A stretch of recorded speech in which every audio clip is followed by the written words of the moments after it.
Sorry, gotta get myself in position. I'm not exactly in a study or a stew. Um,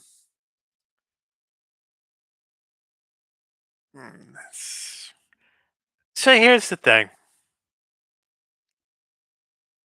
When I was a teenager, I made it a regular habit uh, to to do two things. One, I bought a lot of books and read a lot of books, mainly paperback novels. A lot of stuff that you're seeing adapted into movies nowadays were books that I read back when I was a young man. Um, but you can see behind me, the parts of my collection, and I think if you took a second, you would see that there are a number of big sci-fi and fantasy franchises, and that's been I think it goes without saying that I was able to see most of these uh, in the theater, including, as a matter of fact, this one right here, First Man. I saw that movie in the theaters, and a lot of people decided not to. And why did they decide not to? Because they didn't include a scene showing the planting of the American flag. They did show the American flag planted already on the moon's surface, but they didn't show the planting of the flag. And that was enough for many people to say, I'm not going to see this movie in theaters, which is an awful shame because it is a movie that recounts one of the proudest moments in American history, which and in the movie it is shown as a proud moment in American history, but people didn't see it. Why didn't people see it? Well, because they were told it was going to be unpatriotic.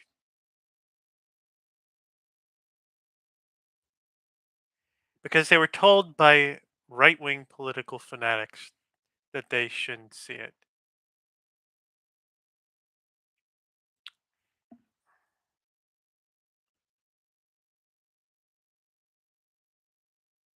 Yeah, I think when it comes down to it, um, I'm a big believer in seeing for myself. I mean, it used to be that I was able to afford for under $10 two tickets to see a movie to see two movies each weekend. I would uh, I would go Saturday, I think, um, or maybe it was Friday. Yeah, if it was I'd go to see whenever I was free, which would be in the summers, would be on the Friday that things were normally released. And I managed to see a lot of movies in the theaters that people didn't see in the theaters. I managed to see, for example, Dark City. I managed to see um, Austin Powers, which only actually became a big hit on video, but it was a minor hit. It made maybe 40 million, $50 million domestically before it became a sensation on home video. I saw the original Fight Club release in theaters. That's another film that became a cult classic on video. especially with the DVD and everything. I saw Office Space in theaters, and it was more than just a regular it was more than just a regular film habit. It was that I was willing to see just about any kind of film. I was willing to see Disney um, Disney animated musicals. I was willing to see Toy Story the same day I saw Casino, the Martin Scorsese film with Robert De Niro and Joe Pesci and Sharon Stone. I was willing to see, I was willing to see a variety of movies. I was even willing to go see movies that were kind of stinkers, like The Stupids. I was willing to see the movie Tales from the Crypt, um, Bordello of Blood. I'm not gonna say that Dennis Miller isn't uh, cut out to be a vampire hunting um, hero, except I am going to say that he's not. He's my favorite weekend update host, but no. Um, the I saw a whole bunch of stinkers. Um, and I saw a whole bunch of classics. I had a variety of movies, and I'm not saying this to say that I'm some sort of super cinephile. I don't see half as many movies these days as I ought to, with all the streaming services that I've got. Um, but I guess the best way to put it is, um, I've benefited greatly in my understanding of story and in my just ability to just go anywhere with a story, to see the wackiest of movies. I don't get hung up on distinctions like independent versus corporate, you know weird versus normal, uh serious versus, you know goofy, dumb stuff. I've seen both. I've been entertained by both. I mean, you can see, right behind me. You can see the variety. You can see all the different types of titles. Star Wars next to the Abyss, next to Mothman Prophecies. Conan the Barbarian next to Saving Private Ryan. And I guess, which is another, but by the way, another film that I saw in theaters. And that was an experience. But I think that's the thing, experience. I've experienced a lot of things in the movies. I've seen a lot of different kinds of movies, both you know on video and you know um, in the theaters, both on streaming and on the on DVD. I was an early adopter of DVDs. I got my first player back in 1998. And why did I get it? I got it because I liked being able to see a widescreen version of the movies that I liked. I liked being able to experience the original composition, the way the filmmakers originally made them. And it was, I enjoy that sort of stuff and want eventually to do that sort of stuff as my profession. That's one of the things here. But here's the thing, when I go to see, I mean, you can see, Interstellar, you know, Inception, you know, a number of, Tenet right there. But it's like I'm not concerned with saving the world by fighting back against one sort of movie or another. I don't think that will actually ever work. I don't think we save anything or anybody by basically if you're worried that folks aren't watching the right kind of movies, the solution is to get people to watch the right kind of movies. Because if all you're doing is just negatively pounding on the movies that you don't like, well, all you're really doing is extinguishing somebody's love of the art form.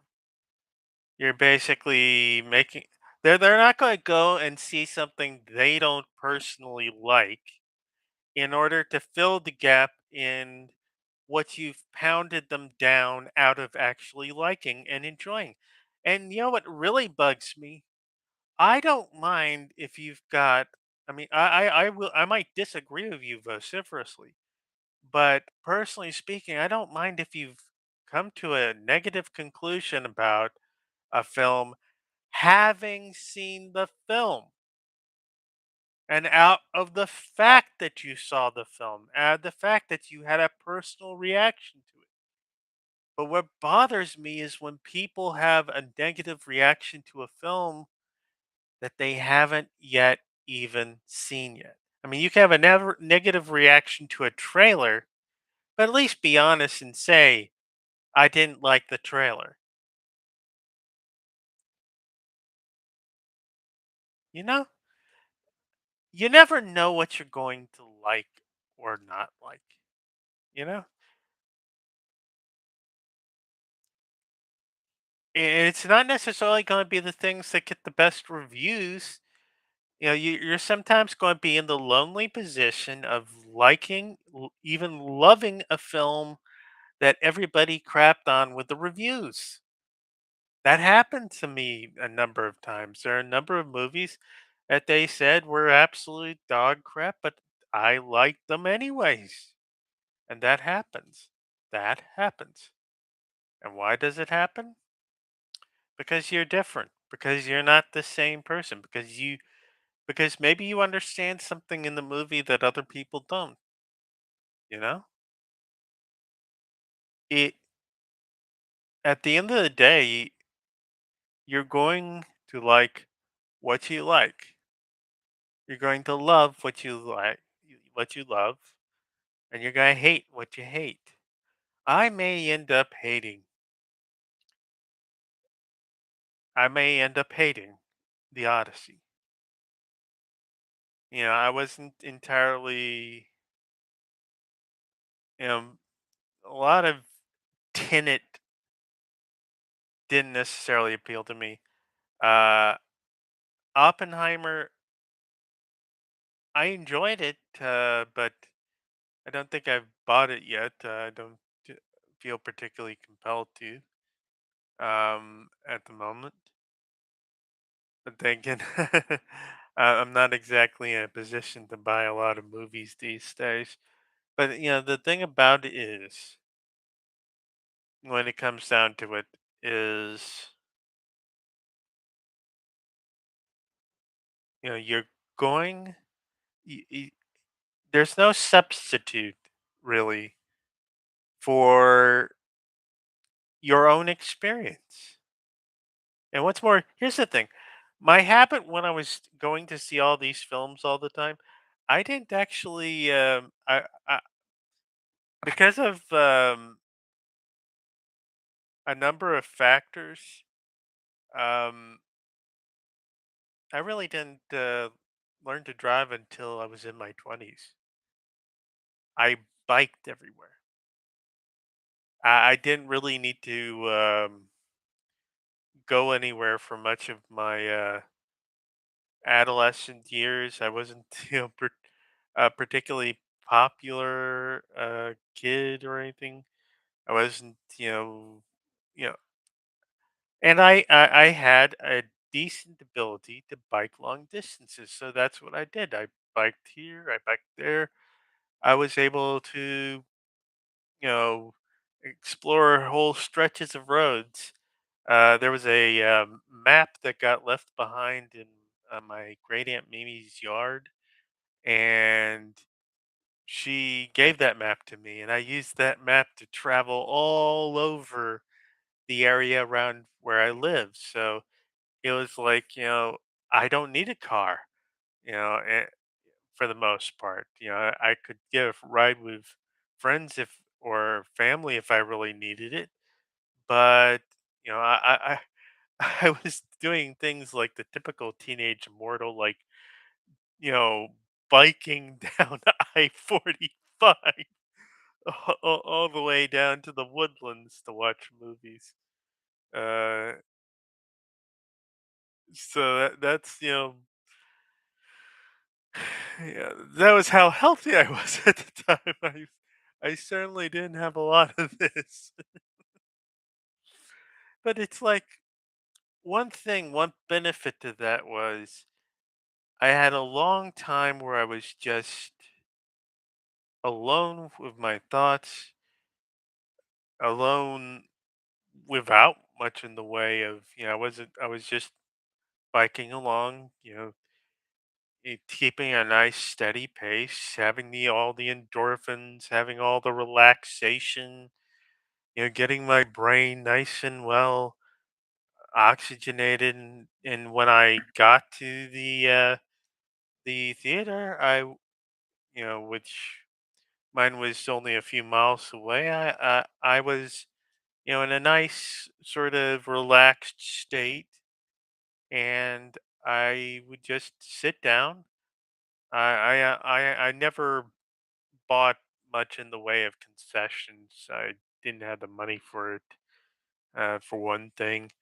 But I basically went and saw the couple movies, made that the day, and when I got back, it would be that would be it for that. But that meant over it meant that I would see something like 100 movies roundabout. Most of the much of the cinematic output of that year, and that was for several years.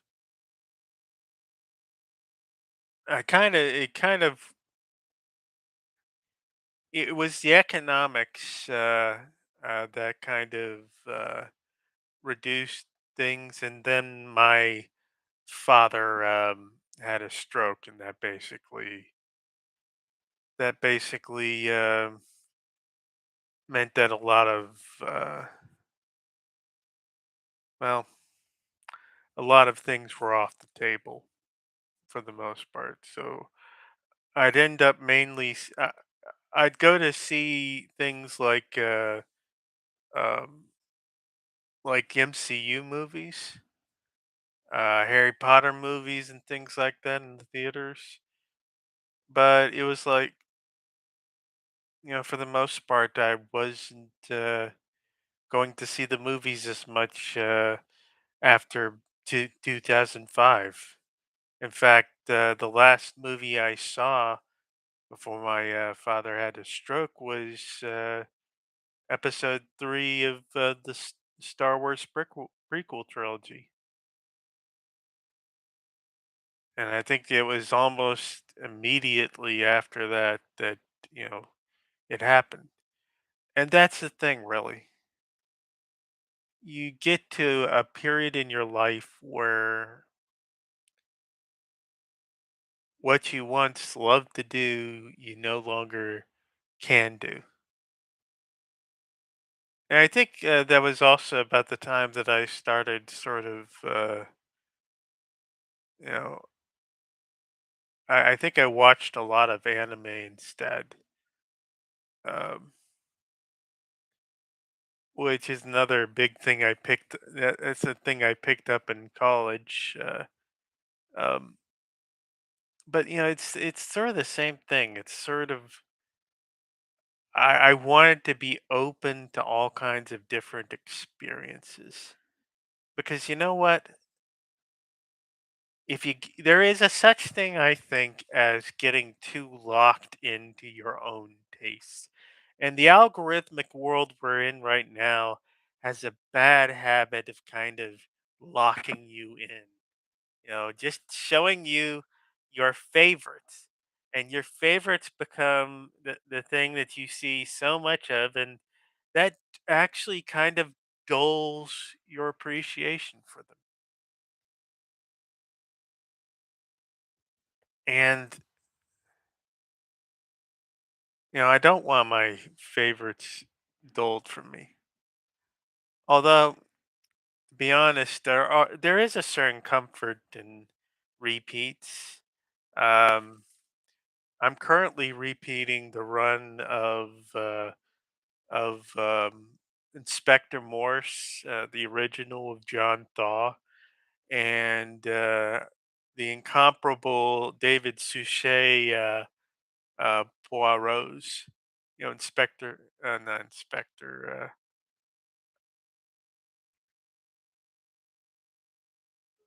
Well, whatever. Uh, it's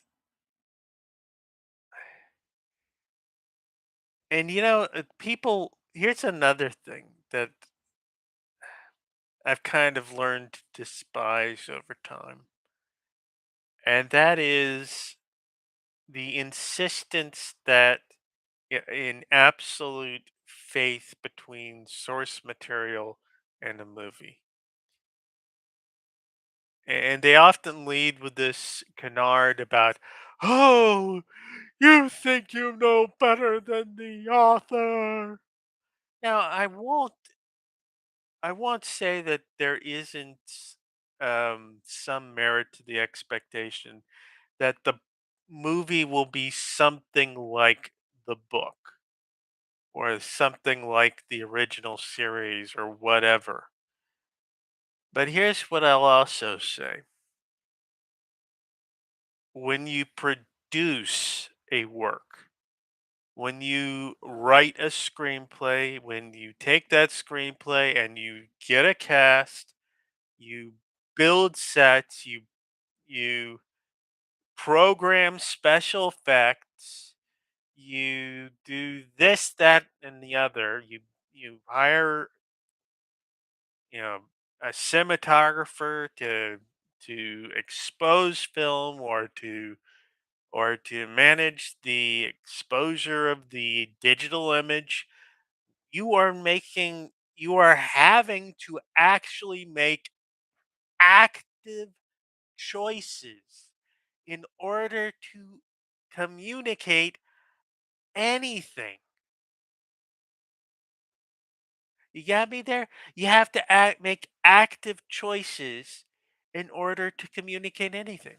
And in order to get the feel of a book or the feel of a novel in the act in the adapted format, in the adapted medium, you have to make those active choices in a way different than what the original, you know, You cannot make the same choices. You can make something that resembles, that looks like, but you can never actually make the same choices. You are not making the same choices. If you were making the same choices, you basically just be plagiarizing the novel and holding it up to the screen. Here, I've made a movie. Look at this text. I have captured the text perfectly as it was in the original book. Aren't I creative? No. You get this one is an example right here. Mothman prophecies. As I understand it, it's um, Mothman prophecies is none too faithful of a work. But what was it about? It was about the sightings of this monstrous looking creature, which we barely see in this film. And instead of making that sort of, and by the way, that's another one I saw in the theaters. I know I'm going to keep on dropping these. I mean, allow me my boasts. But it's like the story that they actually came up with is a masterpiece of slow burn dread, of creepiness, of you know you know like, instead of concentrating on what would likely be a ridiculous looking creature, they instead kind of just hide it in, they hide it. They they do this. There's this one shot where Richard Gere is looking in a mirror and he just briefly has this very strange, creepy look on his face, and oh, but it's like, rather than just try and you know basically reproduce uh, what is some pretty Fortean subject matter, like UFO sort of stuff. They instead made something very original, very, you know, that had its own individual identity, and which really, it's an extraordinary piece of work, an unforgettable one too, and very emotional at its core. But this is the thing.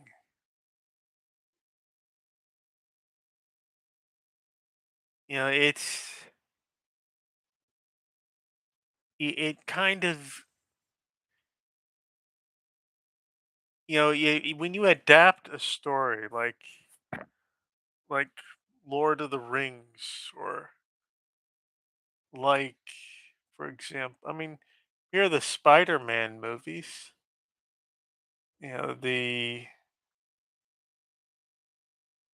There's Alita. I haven't actually seen that yet, but I will at some point. Um,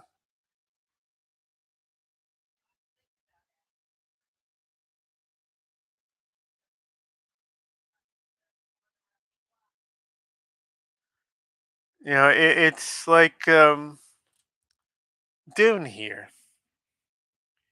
They significantly altered many portions of the of that story. They cut out the lisping. Um, My brother brings many fremen, and he's quite, you know, yeah, that kind of uh, little oddball is completely absent from the Denis Villeneuve version, and with instead this sort of much creepier sort of, you know daughter, conversing with her mother in the womb. Um, and that is a change. And I have no doubt that the Dune Messiah adaptation, in part, you know, Dune 3, I have no doubt it's going to be a different animal than the original. But oddly enough, by not trying to adapt the whole thing in one movie, and by making significant changes, Denis Villeneuve has made a movie that not only works but works fantastically. Uh, is it because um, Frank Herbert didn't know how to write a good novel, and Denis Villeneuve had to teach him? No, no. It's because Denis understands, like many good filmmakers, that you can't put a camera up here. You cannot, it doesn't work the same way. Narration in a book, a book, by the way, that I first read in junior high. And that's a strange thing about it. I didn't understand that there was a book until I saw the book on the shelf in junior high. I never put that together, and it's like if you the movie itself was much of what I knew about the story. And here's the thing: David Lynch's choices were not entirely, without their merit. You know,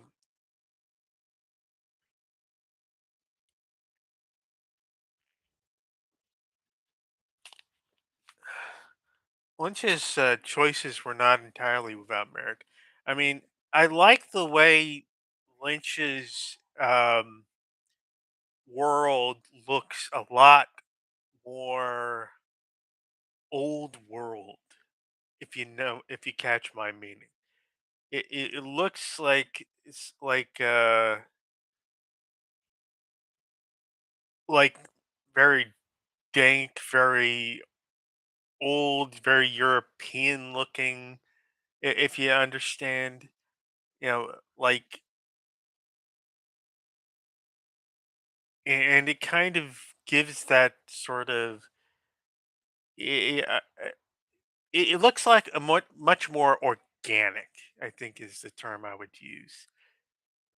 Where Denis Villeneuve looks a lot more industrial, lot more, you know, angles to Denis Villeneuve's sort of production design. But I do prefer Denis Villeneuve's ornithopters. I certainly prefer those. Those are fantastic. Um, but and really, the shields are much better in his version. But it's sort of like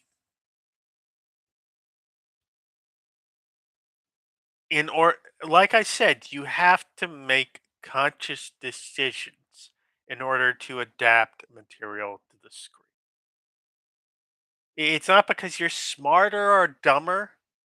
It's not because you're smarter or you have some sort of, ego to think that you could dare, dare to adapt that work. It's not about daring. I mean, if you want to do an adaptation, if you want to bring something to life, you go and you do that. You'll have to rewrite it. You'll have to remake it. You can't just let it be because if you just let it be, well, there's a name for that. It's called developmental. It's called an unproduced film. You have to make choices. You have to hire people who will make choices. The actors will make choices as to how they portray the characters, and that might become the character to many people. You know, I mean,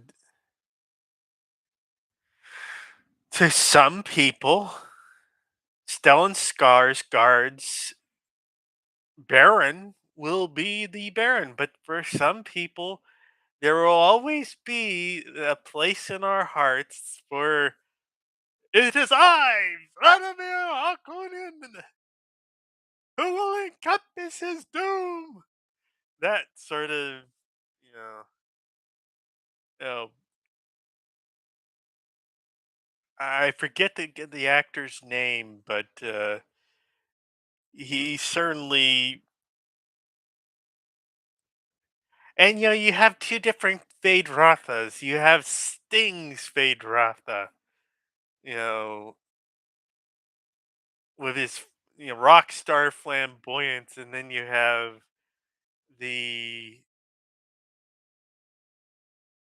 would be a serial killer in a previous life aura of Austin Butler's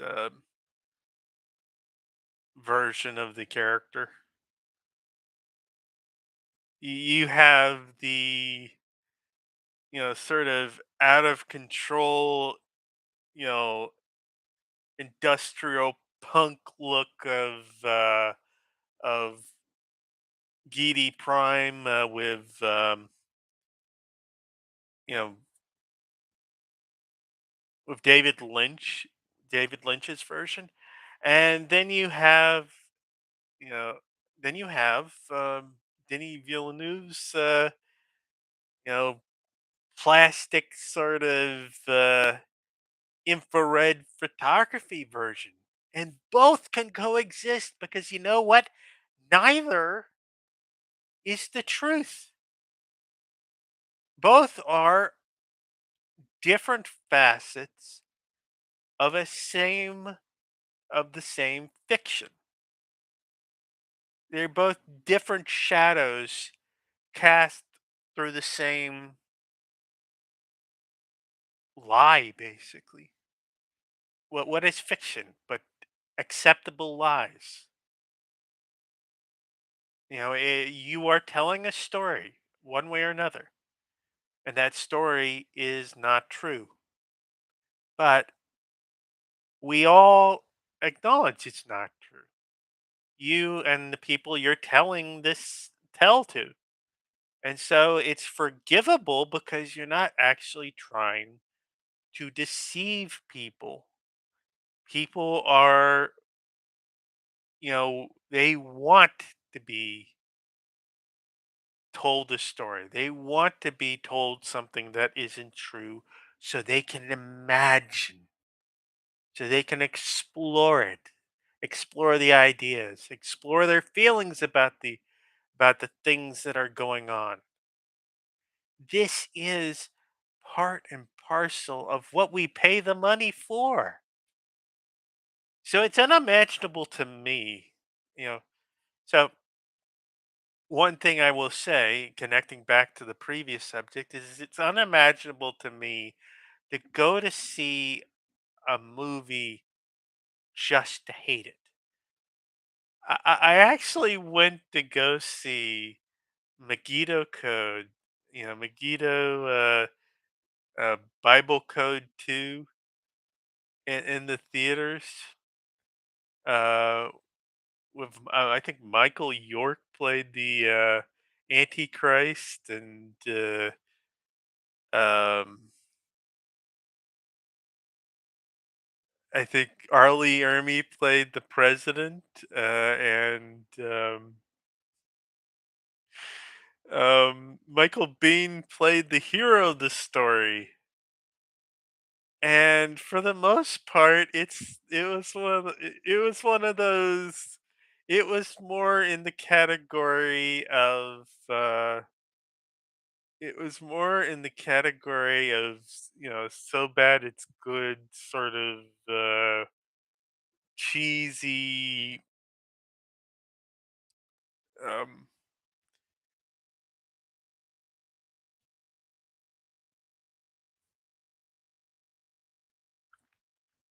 it's so bad it's good, sort of cheesy Bordello of blood level filmmaking.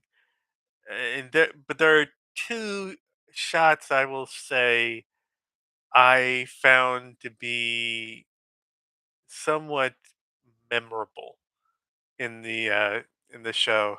And one is this, fighter jet doing this dive over the battlefield of Armageddon, um, which was a well done one. It was, uh, and there was this other once the devil has revealed himself by ripping open Michael York's character to reveal Satan underneath. But there's this part where he's kind of just talking and he's sort of slinking along down this slope. And so, his head is, sort of a cat like movement, I think, that I felt was a decent bit of animation. Um, but the rest of it, it's sort of like it's sort of like I don't watch things to hate them. If I think it's bad, I'll sort of enjoy the badness a little bit. Eh, I'm sort of, but also I'm sort of. I grew up watching. I didn't have cable when I was a kid. For much of that time, I could only watch what was on broadcast, and so a lot of the way that and I wouldn't see a lot of movies. I saw a lot of movies on home video, um, rather than seeing them in the theaters. Um, or I would see them on broadcast TV, edited for TV, broken up by commercials. But that was at least a way to see them. And I would often see them in um, the the independent channels before they got bought up or connected up with the CW and the WB. A lot of the independent channels out there, uh, actually, Fox would do this as well. They would fill their Sunday and Saturday. They would fill their Saturday afternoons and their Sunday mornings and afternoons with these movies of all different kinds. They would broadcast them one after another, so you could watch. You might have Highlander early on, and then you'd have um, you might have Hellraiser at some point, uh, and then you might have this other movie, and then they would go. Then it would go into prime time and everything. And so that's the way I got to see a lot of movies, and so that meant I saw a lot of stinkers. Or I saw a lot of sort of uh, B movie sort of stuff. And later on, when VCRs and videotapes and video rentals got cheap enough, we would see a lot of those, a lot of the movies that were on the shelves, and we would see some strange movies. And one of the movies that I remember, uh, let's see. I'm forgetting. Let's see. Give me a moment here. Let's see.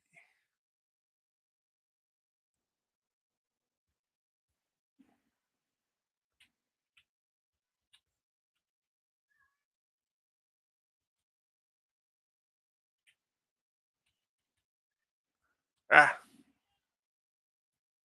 James B. Sicking. Let's see.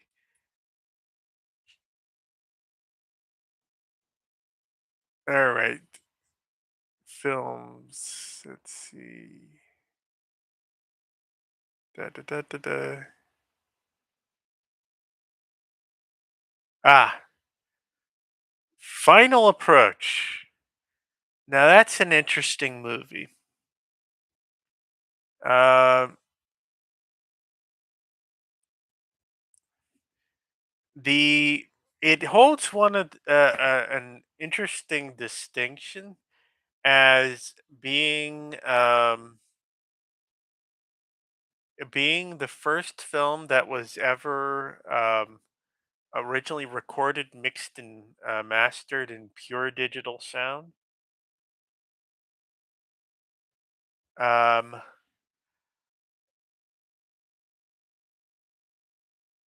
it was.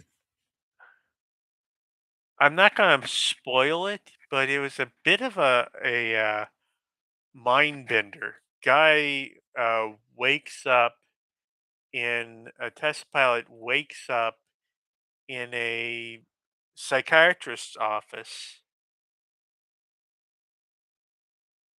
and this rather eccentric psychiatrist, and after a crash, and so he's he's trying to sort all the things out, and it ends up being a very weird movie. But you know something? It's one of those movies that you see because you watch it on home video. And there were a great many movies that I ended up seeing for the first time on videotape. Because you'd have all these different videotapes on the wall, and you'd pick one out, and okay, um, and it's sort of like you just explored. You just go in different directions, and I think that's an important thing, really, uh, to do that sort of exploration. And that's also one of the reasons why you make an adaptation, because you can go places with an adaptation that you can't necessarily go with the book, the original book. I mean, for all that James Crichton could, or James Crichton, Michael Crichton. I'm sorry, I'm getting my Crichtons mixed up. Um, but Michael Crichton, for all he could write a book about, you know, dinosaurs coming back to life, it took Steven Spielberg making the movie in order to really bring that all to life. Even though he does a lot of changes, he you know he makes uh, um, Mr. Hammond a lot more likable of a character. Uh, he reverses the age relationship of the characters. In the original book, if I remember correctly, the boy is the 12-year old, and the boy is the 12-year old. Um, he's the almost the young man, and Lex is a much younger child. And they reverse that. They make Lex the more more towards her teenage years, 12, 13, and Tim get or I want to get things right because let's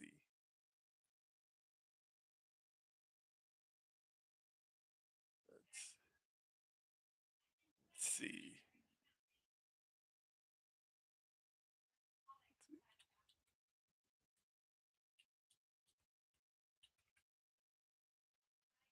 let's see.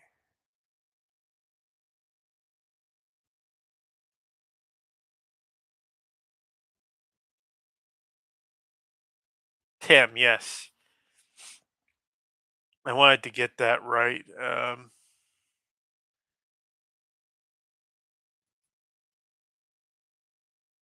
Yeah, they swapped the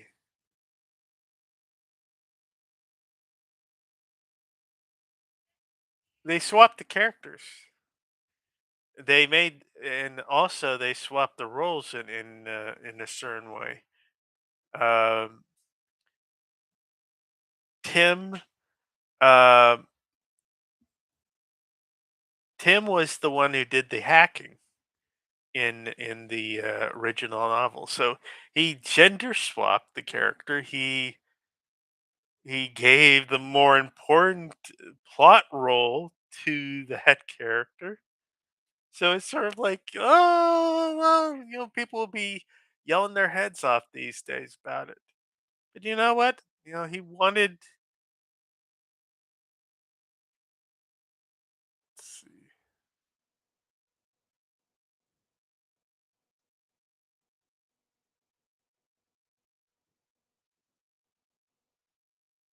Oh yeah.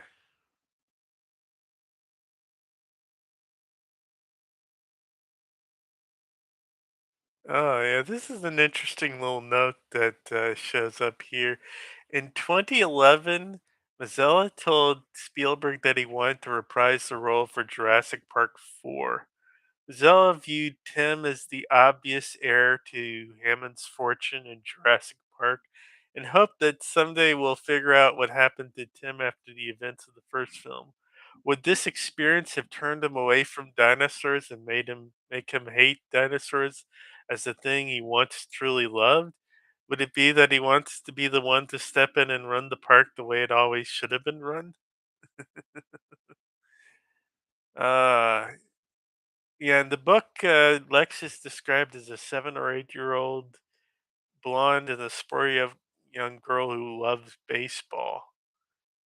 Wears a glove slung over her shoulder and a baseball cap just about everywhere. Hmm.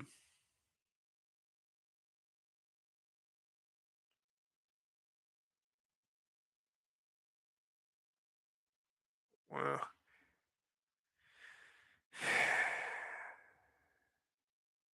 uh, um, Ariana Richards found the novel version to be an annoying brat. Yeah.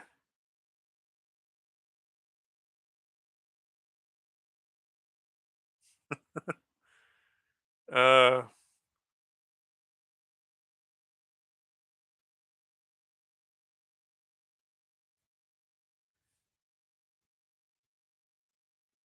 let's see. Let's see.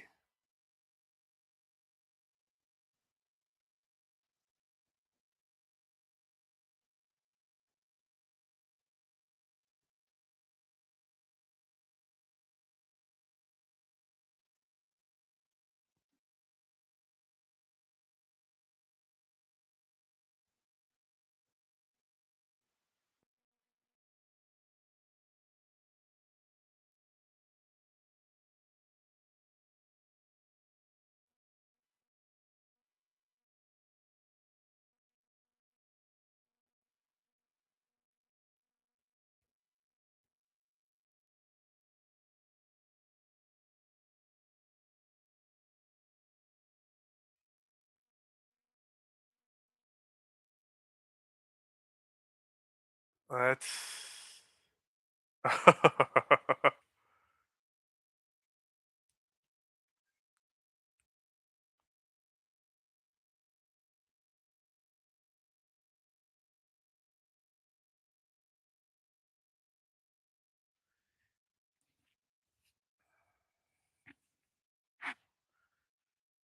yeah. I'm reading the details about. Very exciting for me, but not for you. I'm reading details of the original Jurassic Park, and I again have to make the point that it's you're making active choices. Spielberg was making active choices. Some of them because he liked a particular young actor, and but couldn't cast him in the role that I think he was auditioning for the Charlie Corsmo role uh, in in Peter in Hook, and which is about 2 years before Jurassic Park, and just couldn't cast him in that, but wanted to cast him in something else. And really, it's like you're making active choices, and since many, I mean, even in an animated film, you have voice actors, and voice acting is as much about finding a character and making active choices in what you do. Folks want the people to just fall in and conform, but what's the point in that? I mean, I have a bookshelf full of the original versions of many books. In fact, one of the books I have is the basis for season one of The Wheel of Time, and that would be The Eye of the World. Now, I can't say that the adaptation is perfect, but you know what? What adaptation is? And sometimes, like, look at Dune. Dune was an imperfect adaptation when they first did it. It was an imperfect adaptation, and then the much better adaptation came along, and then a much better adaptation came along.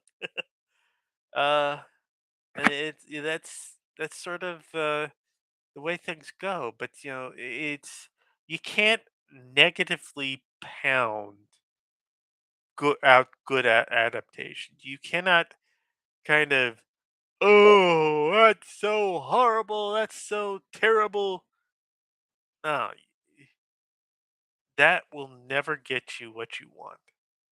People have to be willing to be creative. They have to be willing to take a chance. This is the thing people need to understand about films is that films are always a gamble, an investment. What you have right here, what you have right here is well over $100 million worth of gamble. And you have to there has to be a return on that. It can be a return on streaming, or it can be a return on home video, or it can be a return on in the theaters. But they're doing it for profit. They're doing it to recover a certain amount of money. I mean, it costs next to nothing. And I know this personally because it's the path I chose for the last 20 something years.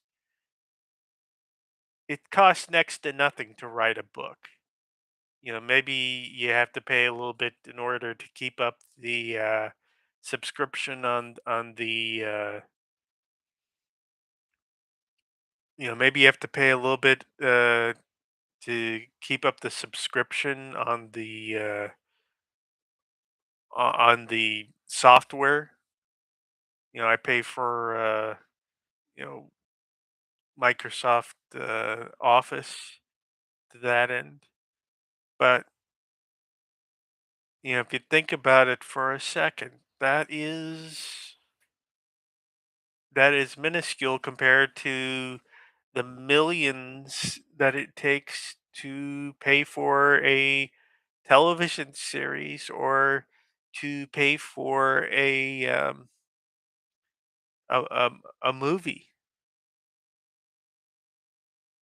And people need to understand that if what you're doing every time you don't get your perfect, lovely little adaptation is that you reject it, that every time you don't see it. I mean, I can understand that if it looks like it's not much like what you remember. I mean, that I was a big fan of the Dark is Rising sequence by Susan Cooper. And once I saw what direction they were taking The Dark is Rising with a movie, I just didn't see the movie. Do you know what I didn't do? I didn't actively campaign to sync the movie. I don't work like that. I didn't actively campaign to sync it. I just felt that it would sink under its own weight. Because, for one thing, the original, I mean, if Harry Potter can work with the original Britishness of the work, and it is a very British work. I mean, one of the main characters in the sequence is a Welsh kid, um, an albino Welsh kid, I think, named Bron, and it's like it's like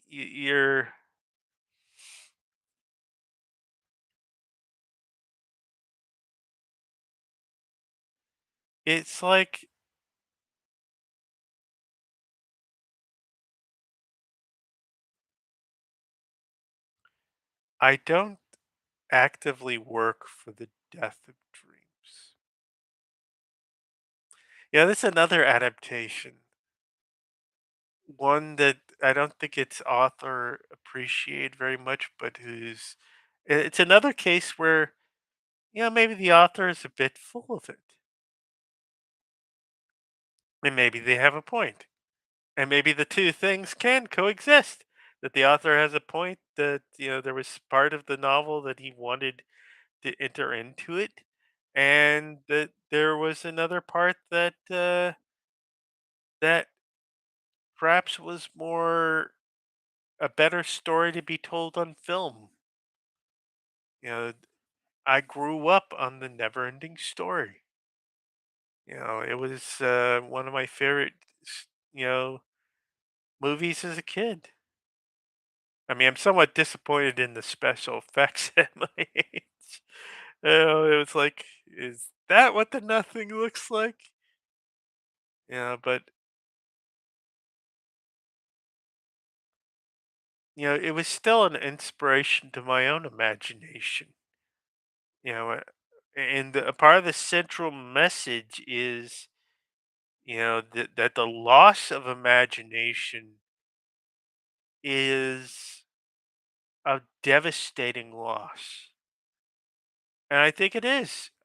People fault imagination, but I would say this: we have an imagination whether we want one or not. But if we don't consciously exercise and master our imaginations, they can be used against us. They can be used to lead us to believe things that are fundamentally untrue.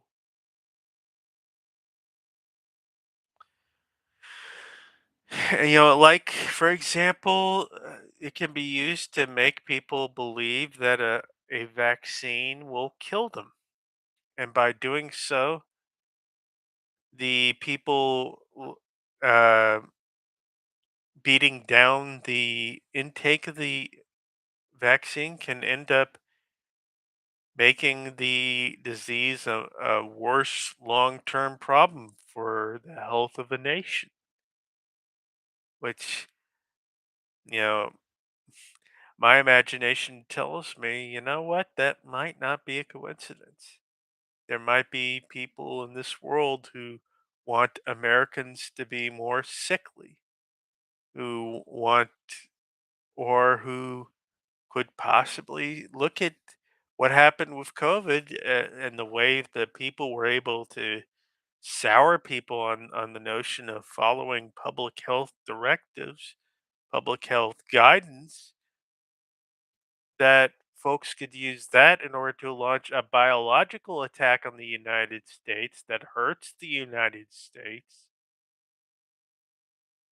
And essentially, by brainwashing a few, you know, um, certain percentage of the population into accepting it, they could, easily get us into a position where our own people are amplifying the damage that that a that an actual genetically engineered viral or bacterial weapon could inflict on us.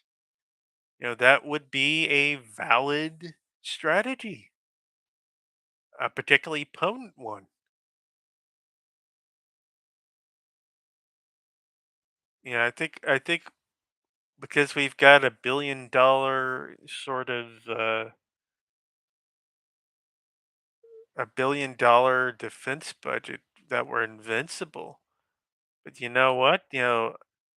Although it would be foolhardy for any nation on this planet to attack us, to attack the American continent, that doesn't mean that our interests around the world are necessarily safe. It also doesn't mean that we can't be attacked by other means, that we can't be divided such that this $1 billion, you know, Fortress America gets broken up, gets ruined. There have been other invincible empires in the course of history, and all have proven none too invincible. I'm certain that in their heyday, China would have considered itself invincible, especially behind a gigantic wall, which its eventual despoilers just rode around. Um, the Romans probably at some point considered themselves invincible, and then the Visigoths and the Vandals and other tribes and proved them wrong. The Greeks probably after Alexander took over half the world, you know, and he wept because for there were no more worlds to conquer. You know, conquering the Persian Empire itself, the Persian Empire itself fell, supposedly invincible, fell to Alexander. And before that, the Babylonians, they were the invincible ones, and they fell to the Persians. And before that, and before that, and before that, and before that. I am laughing at all those who thought they were invincible, and there will be people who laugh at us one of these days. But you know what? We are a rather strong country, and we can be a strong country if we choose to be. Here's one thing that, one thought I'd like to conclude on that I noted in the description, and It amounts to this.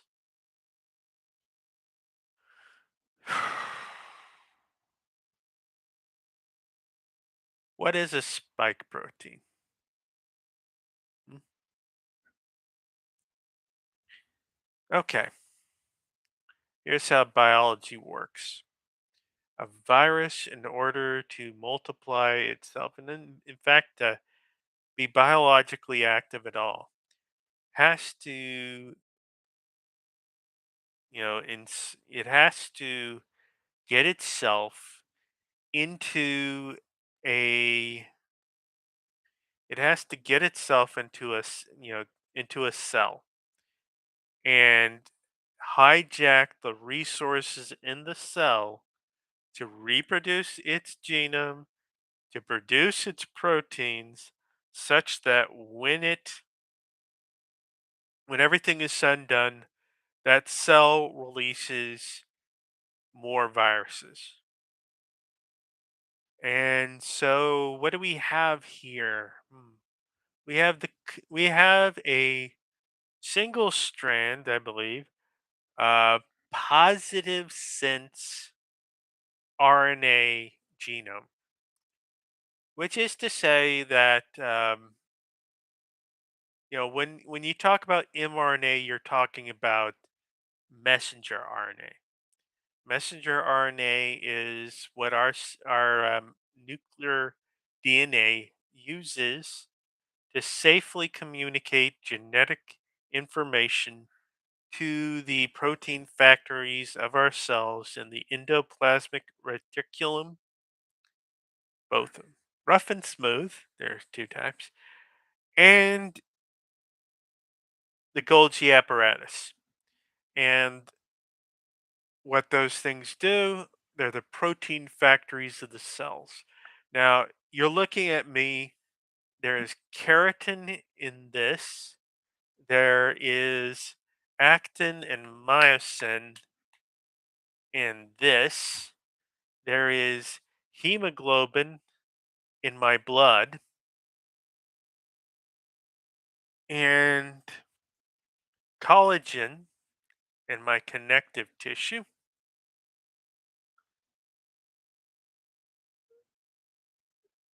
There are all kinds of different proteins all over our bodies, and those are constructed by way of genetic information. So the genetic information gets fed into the ribosomes, and the ribosomes the sticks the through a certain process, sticks together the amino acids, and the amino acids cause the molecule to twist and turn and fold into the structure it needs to have to do whatever it does. And that includes your antibodies are at least part protein. That's what they use to kind of grab onto things. And that's going to be important because what is it that we're trying to use as an antigen for the vaccine? And the answer is the spike protein. The spike protein is what the COVID virus uses in order to, you know, it's one of the things it uses in order to open up the cell so that it can dump its RNA in there. Once it dumps its RNA in there, the RNA will build the new COVID particles, the new COVID viruses. So, knowing this, I ask a question. And the question is, what is the difference between natural immunity, quote unquote, and vaccine immunity?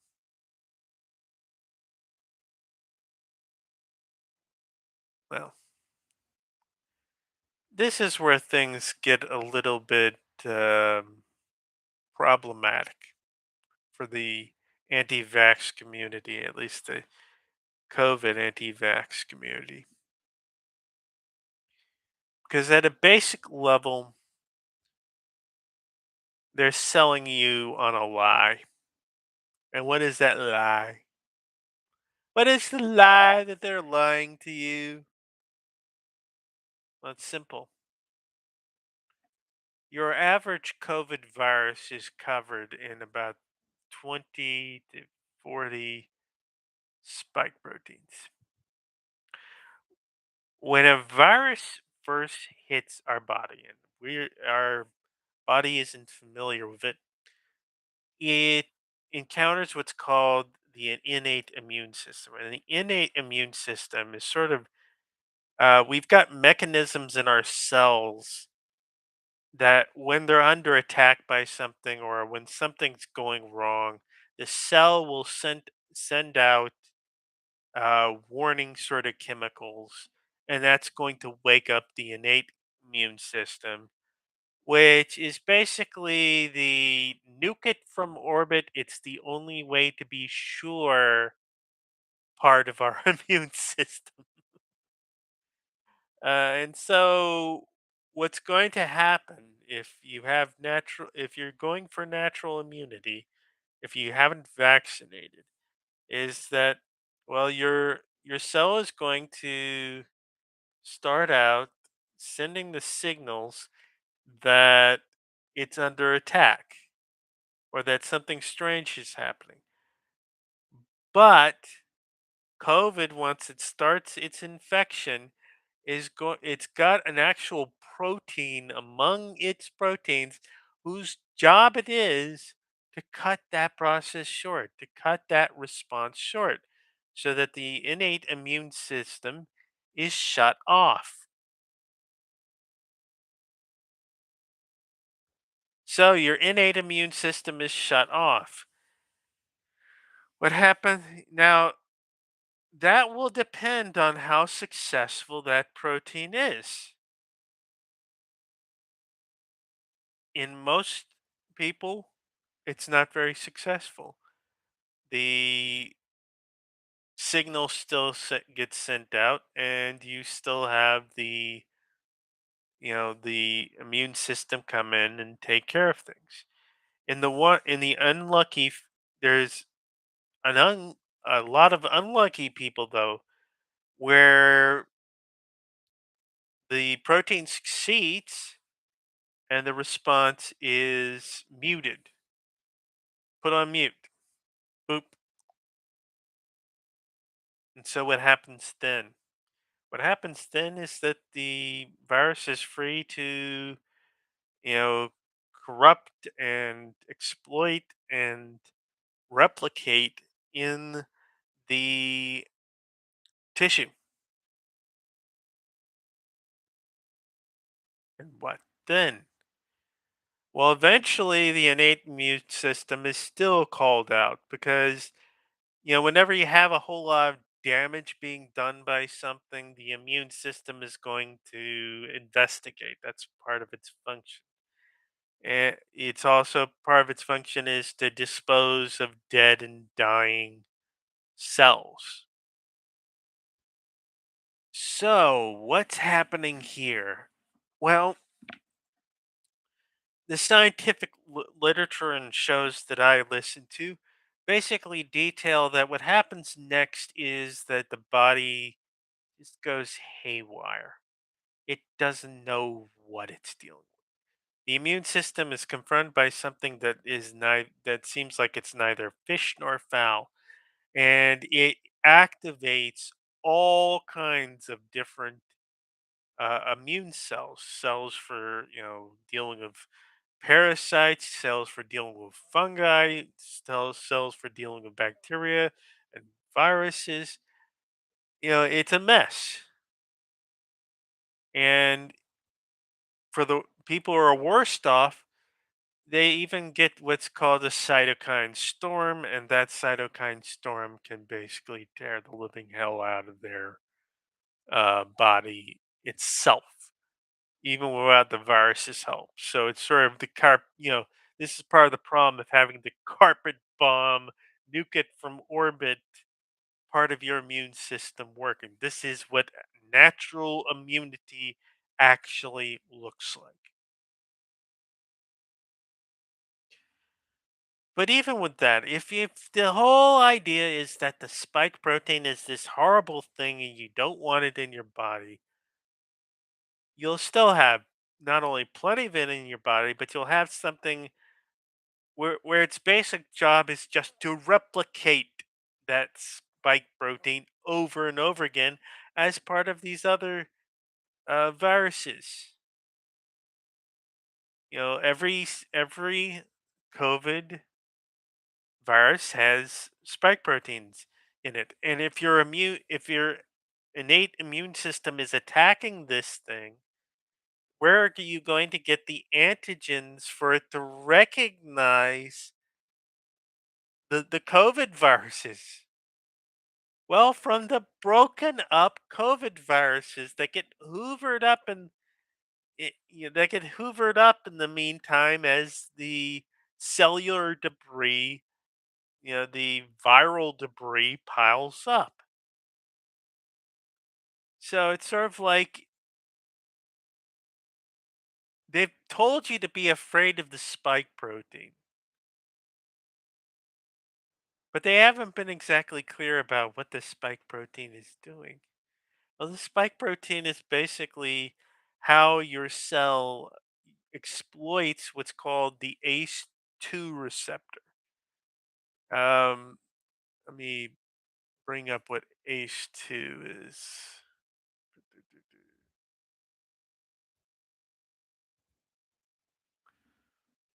Let's see.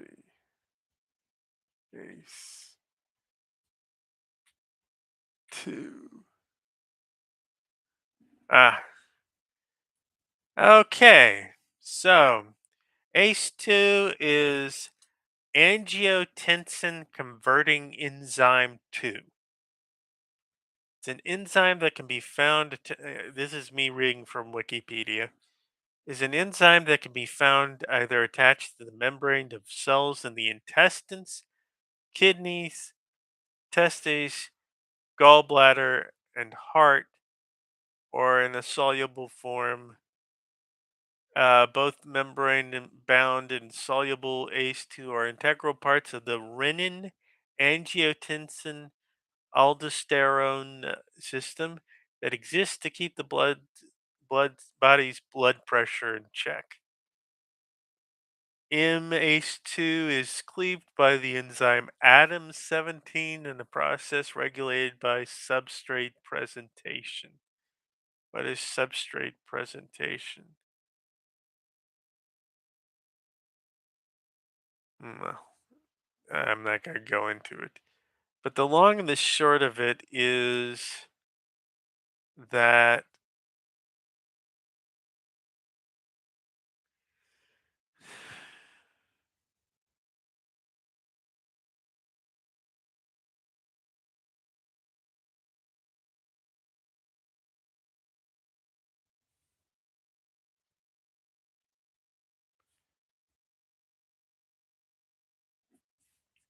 it's basically the COVID entry point. It's what COVID uses. It's the key that the COVID virus uses to turn the lock of the cell so that it can get in and get its payload in. I've seen a representation, a molecular representation of it, and it's oddly beautiful. That it's like this sort of kind of folds out and opens up. But the long and the short about it is that this natural version is going to be there in quite abundant numbers. So if you've got a if the COVID spike protein is by itself cytotoxic, well then getting infected with COVID-19 means you've got a ton of that cytotoxic stuff floating around.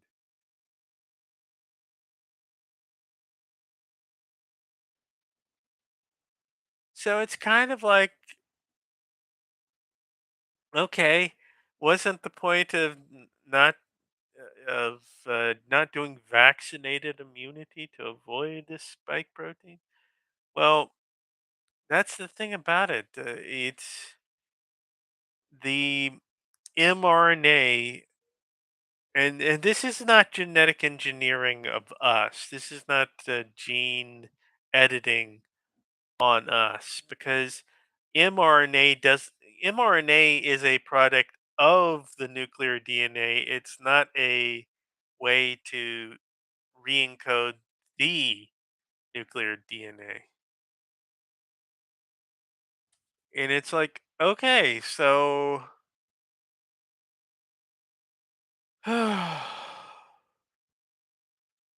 you're going to end up, and I'm getting tired here, of course. You're going to end up actually introducing a well, forgive my language here, shit ton of spike protein into your system, one way or the other. Except with the vaccine, it's a moderated amount, it's a limited run. It's not like the infection where you have this virus continually multiplying and, you know, spreading throughout your body, creating essentially spike protein factories. Um,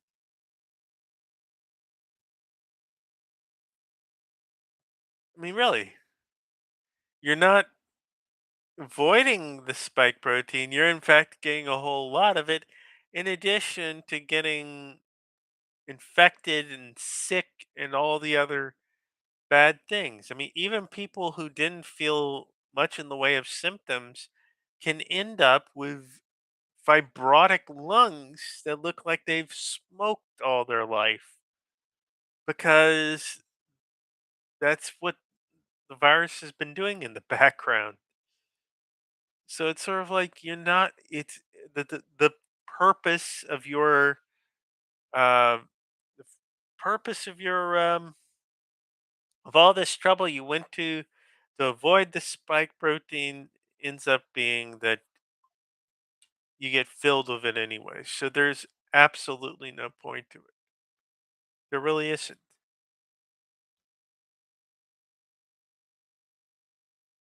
So that's it basically. So the the ticket is bought, by the way.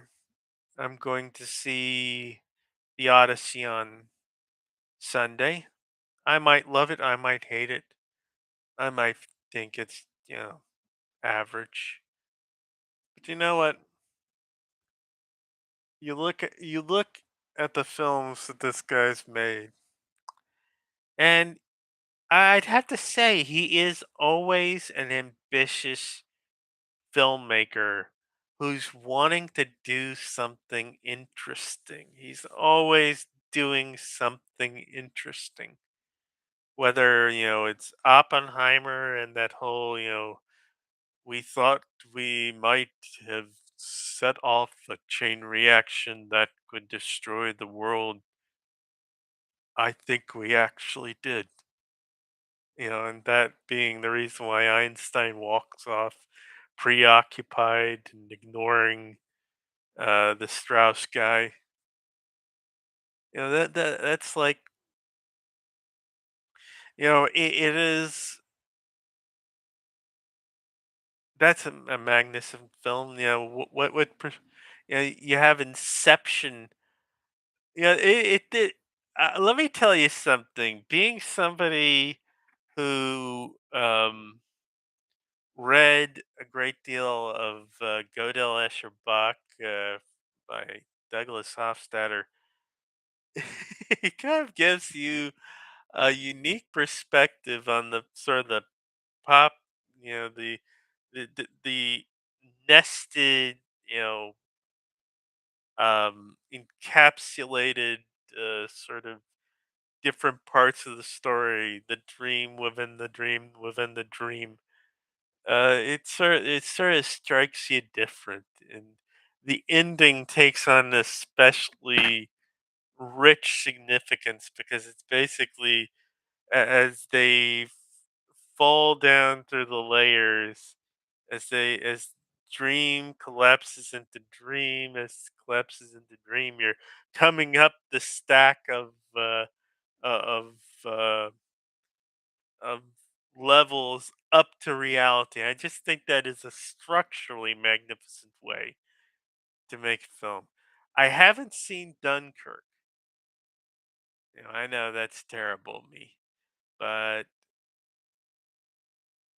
I'm gonna see it at some point. I just have to find it and set aside the time. And then there is, Tenet. I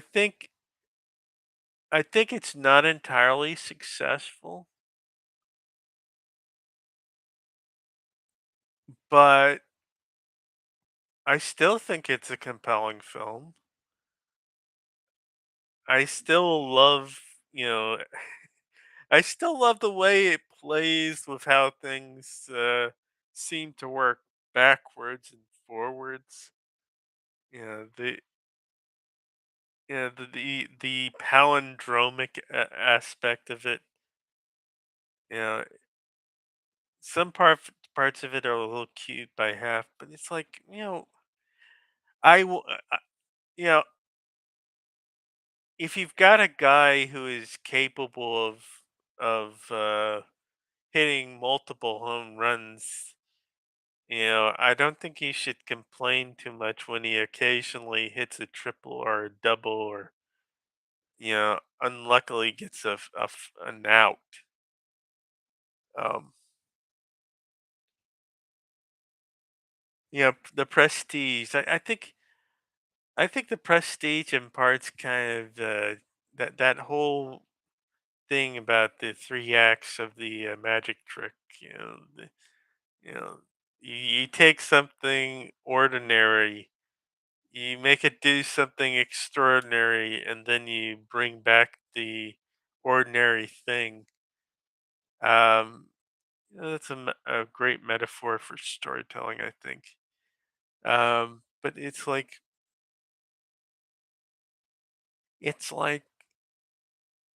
in the Batman. I mean, one of the great things about the Dark Knight trilogy and its influence on superhero films is kind of the sense that our own universe could mutate slightly and then we'd have superheroes in our universe. I think that's the lovely conceit about it is that it kind of gives us permission to think of um, superheroes in a more realistic fashion. You know,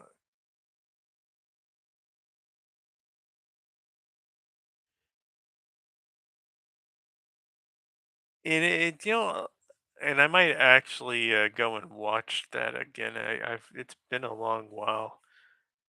But it's sort of you want a sort. It's an exercise in imagination to do it that way. It's also an exercise in imagination to do it the way um, the way James Gunn did with Superman. Where you're not bothering to build it all up, where you're not bothering to try and normalize and rationalize everything, where instead you kind of just present it simply as the way it is. This is the way the world works in the gun universe. It's like, okay, there is Superman, there's Mr. Terrific, there's Guy Gardner. you know you know you know flipping off all the tanks and everything.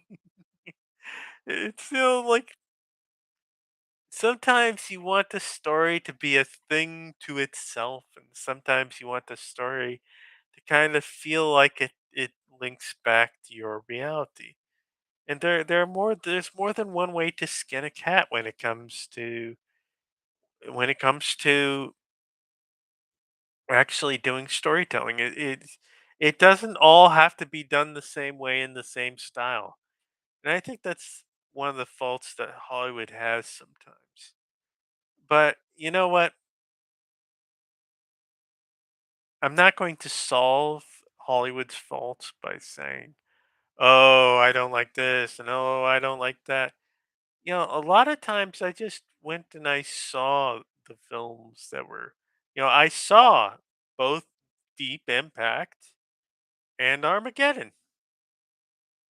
I thought more of Deep Impact to be sure, but at least I get I understood what was perhaps charming, what was wacky, what was there. Armageddon is entertaining in its own way.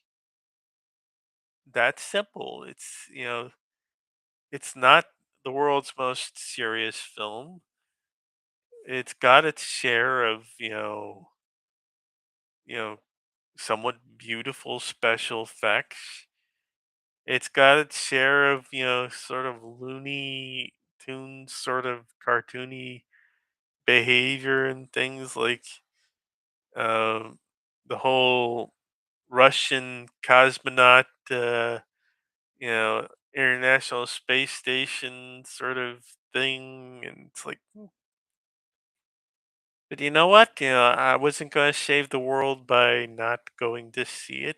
I saw it, and because I saw it, I can comment on I can comment myself from personal experience on what the good parts and the flaws of that film are. So that's ultimately my intention. I intend to, at this stage of my life, to go back to regularly seeing movies in the theater, or failing that, with all the streaming platforms I've got, regularly watching films that I haven't seen before, and not just repeating the films that I've already got. In fact, I haven't seen this one. I haven't seen this one or this one. Let's see, or this one. So, yeah, I'm just, there are gonna be some films that I want to see. There's gonna be some stuff that I want to explore. Because you know what? I think one of the worst things about today's modern world is how it discourages people from exploring further, even though it gives us access to so much more. We're kind of encouraged to kind of become kind of locked in on our own tastes, on our own ideas. And so we need more mixing. We need more adventurism. We need an act we can do to kind of extend our tastes into other directions. And I guess that's my sentiment. I want to explore. I want to take risks. If you're not willing to take risks with your brain, then what's a brain for? You can be a sponge, you know, rooted in the ocean floor and go nowhere and do nothing. If that's what you want to be, you can be a potato planted in the ground and, you know, risk nothing and do nothing. Or you can be an active animal that needs a brain because in order to survive, we need to take risks. In order to produce anything, to make anything, to make any mark in this world, you need to take risks. And if you're not willing to take risks, then what's the point?